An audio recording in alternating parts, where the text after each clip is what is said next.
I assumed that there was, someone in my house. A stranger appears to be lurking outside a family's home with the door wide open, but he's not a bad guy. In fact, he's now a central character in a wild chain of events that led to a sick dog wandering through the open door first. If I was down, would you help me up? I know you feel me cause I felt for you. I tell myself it's just a hand that life dealt to you, but I'm feeling like I'm lost in Philadelphia. Yeah, if I was down, would you help me up? I know you feel me cause I felt for you.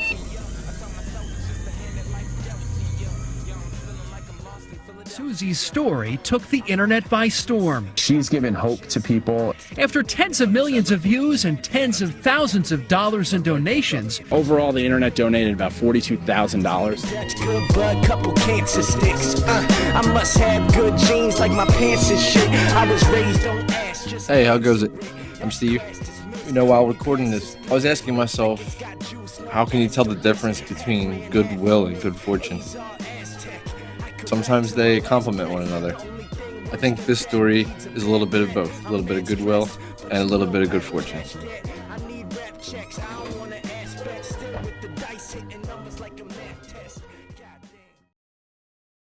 You by now you've gone and looked at the video, or you've already seen it. If you haven't seen it by this point, it's cool. You can check it out later. I'll have it in the description, and I'll have it in one of these card thingies. I'll get to the heavy parts shortly. First, I'll give you like a breakdown of like what happened that night. Strange chain of events that happened. It all started at a bar 3 nights prior. Lessendorian's Happy Tap, the perfect corner bar with cheap drinks, real people, and a quality jukebox. The perfect place to watch the draft with locals, even if your pre-draft coverage is starting at 7 a.m. There's a bar right up the street from my house, no more than a 30-second walk away from my front door. I popped in for a couple citywides on my way home from work. A citywide is a special that we do throughout the city. You got a shitty can of beer and a shitty whiskey for $5. Send them ducats over here. Pretty much always like PBR and like Old Granddad or some shit like that. I was only there for like an hour or so. The lovely Sharon did last call. That's when I realized I didn't have any cash on me, or I didn't have a card or anything. Right around the corner from my house, they know me, so she was like, next time I work. It was a $5 tab plus whatever tip, but I work in the industry. I was gonna make it a point to get it back to her as soon as possible. I need to be there Thursday and Friday. I looked up the date for this, and I realized it was Friday the 13th. Actually, technically it was Saturday morning, because it happened at like 4 in the morning. At the time I walked to work, so a coworker, I just like mentioned it in passing to somebody, and another coworker overheard it. They offered to give me a ride, so they dropped me off at the bar. The only person in the bar besides myself and the bartender was this other guy. He was in a band. I forget the name of it. I had it written down in my phone. But I've lost like 3 phones since this time, which is like a whole other story. It's like a thing in mine. Like I just lose phones. I'm on my phone all the time if I have it. If I lose a phone, I'm like, oh, fuck it. So I've been told by a lot of people that I kind of have like a approachable demeanor when I go out anywhere. I'm the friend in the group that disappear, and all of a sudden I show back up with 4 strangers that I just met outside. They're like my new best friends. Blessed with the happy drunk gene. Me and this guy, we just started talking. We started talking about music. His band just got back from tour from Prague. I think he got back that day. And he was stopping at the bar for a beer or something like that. I geek out on everything, but music's definitely at the top of that list. And next thing you know, 1 citywide turned into 3 or 4 citywides and a 6-pack to go. And then me and this guy were going to get food at the diner up the street. I forget his name.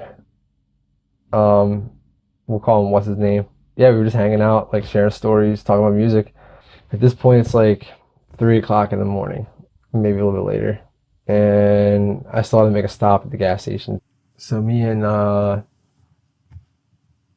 dude, we parted ways, and this guy's watching for any reason. He happens to be catching this. I'm like, dude, yeah, we went to Fishtown Diner, had some food, had a couple beers, we're talking for a while. Hope you're doing well. If I see you again, cool. If not, see you another lifetime, man. So on the way to the gas station, it was pretty chilly out. It was raining. I got a bag full of beers with me. Keep in mind too, this is all within a 10-block radius. So started at my job, then I went to the bar, then the diner, then followed by Jack's house, then to the gas station, and then back home to my house. So when I first passed the house, didn't like fully register in my head until a few seconds later. I started thinking it's kind of a weird time to have your front door open, 3 whatever in the morning. That's when I saw the lights. I didn't hear anything, so I doubled back. I wanted to see like what was going on in the house. So I jumped.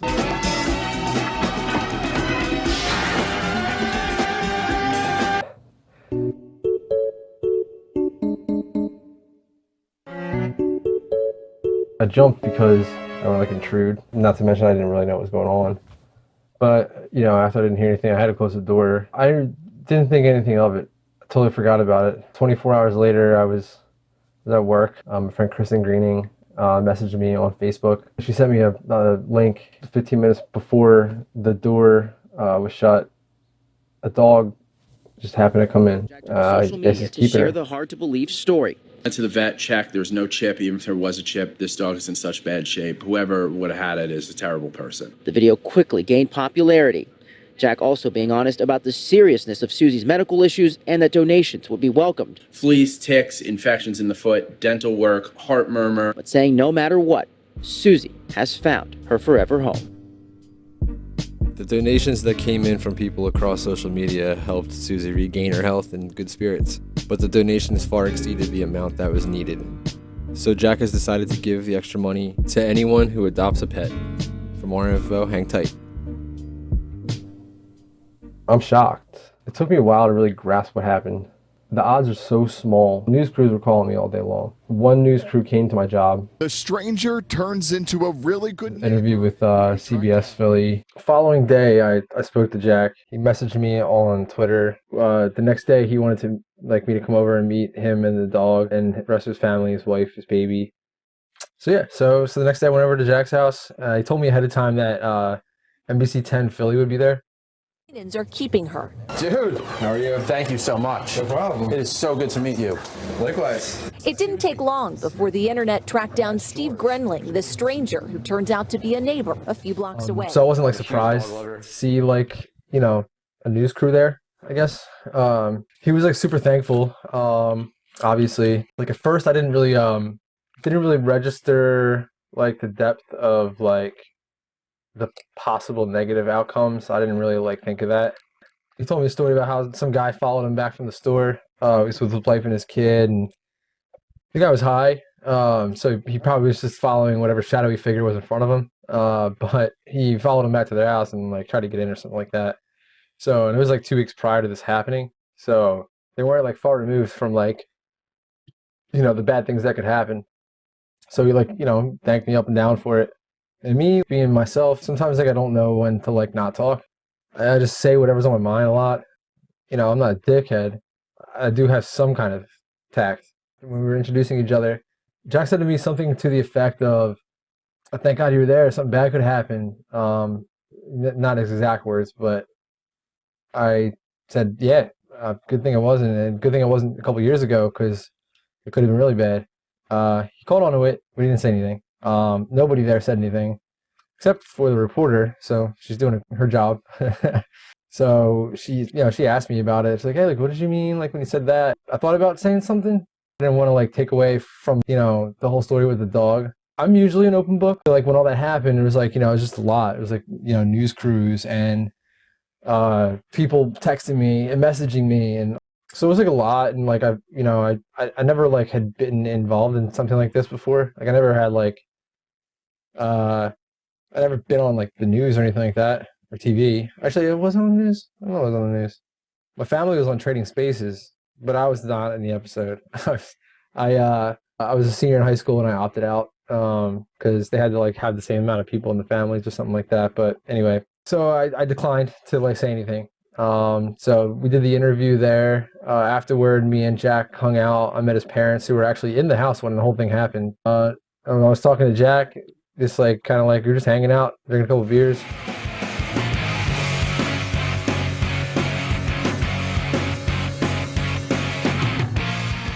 He invited me out to a steak dinner. Later that week, we went to Ruth's Chris. Got a bunch of appetizers, some steaks, some gin and tonic, some beer. Then we went out to some bars afterward. Went bar hopping in Center City. That was a good time. He invited me out to this other thing too that his friends do. I went to that. That was like a little later on.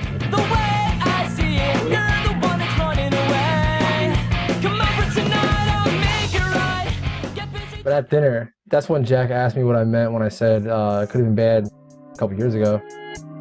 I probably would have robbed them. Hood raised in sin.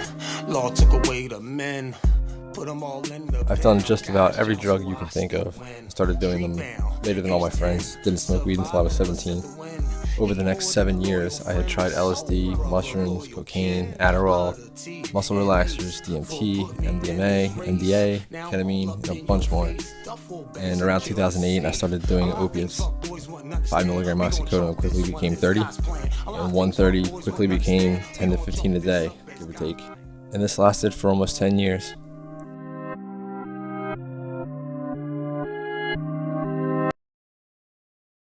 But yeah, like it's the opiates, man. The opiates fucked me up bad and it changed me. I never did heroin the whole time I did opiates. An opportunity came up to sell some heroin and I wasn't using pills at the time. So I'm like, yeah, no problem. I'm not going to like do the drugs that I'm selling. I forgot how curious I am. Within 4 weeks, I went from never having done heroin to selling heroin to doing heroin. And next thing you know, I have a felony for burglary. Like best friends like stopped hanging out with me and kicked out of my house. I was homeless multiple times, living in my car or just wherever. It was a like dark time in my life and it changed me. Like I was a good kid before. I was super social and I was just not the kind of person who like would do anything bad. And I had to stop. I'll never forget. First day of the World Cup. Russia for the 21st edition of the FIFA World Cup and the opening match between the host I woke up this one day. I was watching the World Cup. I had work later in the afternoon. I don't know, like 1 or 2, and I was up at 8 in the morning, 9 in the morning, doing heroin. I nodded out and I almost smacked my face on the cement in my parents' garage. Usually it's somebody else checking me, but I checked myself and I was like, dude, like, you gotta tighten up, man. Normally I would take a couple pieces of Suboxone like here and there to like, ease it a little bit. I didn't have any and I was just done. I was just done with it. So I just detoxed in my room cold turkey. I had been on like a 3-year tear of like introspection, looking at myself because I knew it wasn't just the drugs. I was so far into the shit, like it was almost a decade. Being a shithead was also a habit. If I was gonna like have any success bettering myself, becoming a better person, I needed to like really buckle down and like get inside myself, take stock of like who I was before, who I am now, and figure out the difference and get that back. And then go past that, be even better than I was before. I'm gonna buy this guy so many beers. It showed the people that I love and care about the most in this world that I had put the work in to be a better person, to gain their trust back. My parents kicked me out. My friends kind of like let me go, but they always kept a line there for me. And in the back of my mind, I knew that, everything was salvageable, but I had to work at it. I had to grow. So that's why it was like a big deal. Some friends were like, oh, it's just a door. But like, you're my friends and you know me. So you should know that, I'm only like a few years removed from a 4th-degree felony. I'm not proud of it by any means. But I wear it because it's part of me, and I'm definitely the kind of person who takes even the negative experiences as a positive. Everything's a learning experience. Everything. Try to look at negative shit and spin it to work to your advantage.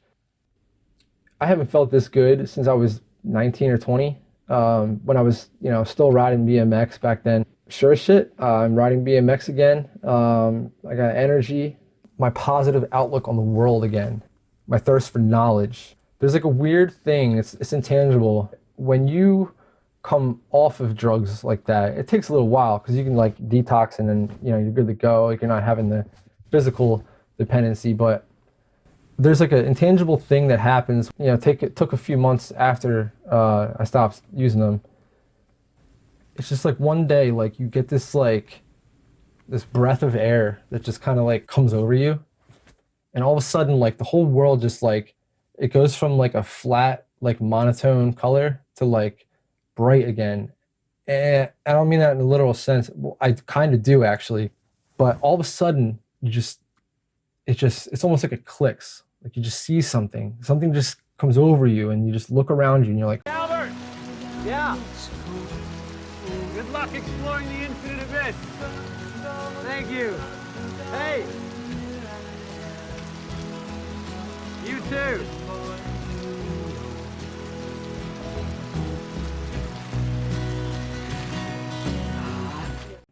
and once you feel that, once you get that little feeling, yeah, you can always flip back up. I'll never stop being vigilant, but once you feel that, you really get a sense of like the possibilities. I'm probably just spitting a bunch of rhetoric to you and blah, blah, blah, blah, blah. I don't really know how to convey exactly what I'm trying to tell you guys, but I'm really just trying to tell you that the world is beautiful. And if you want to experience it, you can. You have to go get it though. Make the best of it. So I'm 36 and I haven't felt this good since I was 19 or 20. It's all about the energy. I could go on and on. Like I said, I just talk a lot. I guess I'll just wrap it up by saying, if you're in the shit, like if you're doing dope right now still, there is help. You don't notice shit when you're in it. You make a lot of excuses. Oh, woe is me. This is that person's fault. I had nothing to do with it, blah, blah, blah. And that only works for so long. People will help you. You gotta want it. And I'm telling you, you want this. So that's my story. I'll talk about what I've been doing with my life the next time I'm on here. But for now, I guess I'll just say goodbye. No, not goodbye. See you later. But yeah, so I don't even know what the channel is going to be about, to be honest with you. I know I kind of want to talk about movies a lot. I'm a big movie guy. I went to film school. I dropped out though. I went to 3 colleges and no degree. But not only is this the longest video project I've ever done, including when I went to college, I also got back into art. I've taken on a couple projects already with the goal in mind to make a career out of doing what I love. Stopped making art a while ago. I managed to get back into my art and hopefully it pans out, but I can't go to my grave saying that I never tried. I just can't. I could go on and on. Like I said, I just talk a lot. So if you want to watch some more videos that I make, just subscribe and hit the bell. And then also leave some comments and we'll talk in the comments. Because what else am I gonna do? So yeah, so anyway, nice meeting you guys. Be safe and I'll see you next time.